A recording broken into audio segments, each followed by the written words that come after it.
the law that is even used by the president is found to be a faulty one. The EI 144 is premised on a wrong law, a law that has been repealed by the Land Use and Spatial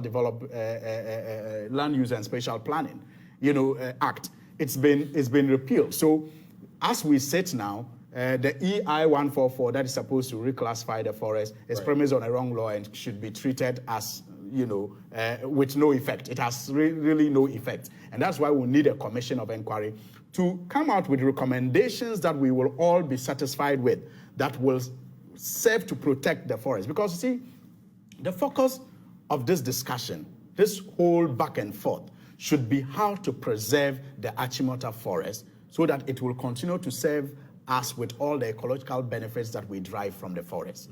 That should be our focus. That should be the bottom line. That should be the bottom line. I think a public commission of inquiry into the matter will determine the issues that are not clear and conclude with recommendations that we will ensure the protection of the Achimota. So I get your point. Let's shed light on it so that we can look at whatever cobwebs are in there, and then we take it out. How do you feel about this whole situation about giving this out on compassionate grounds? Well, you see, governance, I haven't really been in government for a very long time, but having come close to it, I can imagine some of the considerations that people in government have to make, in running the country, especially in this part of our world. In my view, I think that the problem started with the decision of, and I've said it repeatedly on other platforms, with the decision of the then government headed by President Kufuor to even entertain the request of the Owu family. Because I have said that that was wrong? That was completely wrong. I think it was dangerous, not just wrong. Because you see, all the forest reserves that we have in this country, there are about 282 of them.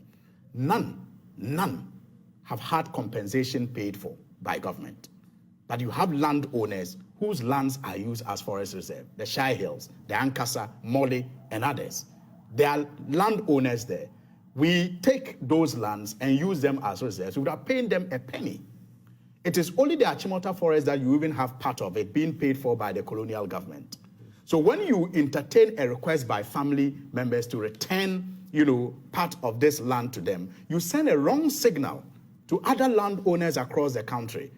And you may give them the, encouragement to also begin to demand that parts of those forest reserves will return to them. So for me, the problem, began when we entertained the request of the Owu family. No government should have entertained the request of the Owu family. But once it was granted them, they kept raising the issue that you are being unfair to us by taking it away from us because it's been given to us by another government. It's been given to us by another government, so you are being unfair, taking it out from us.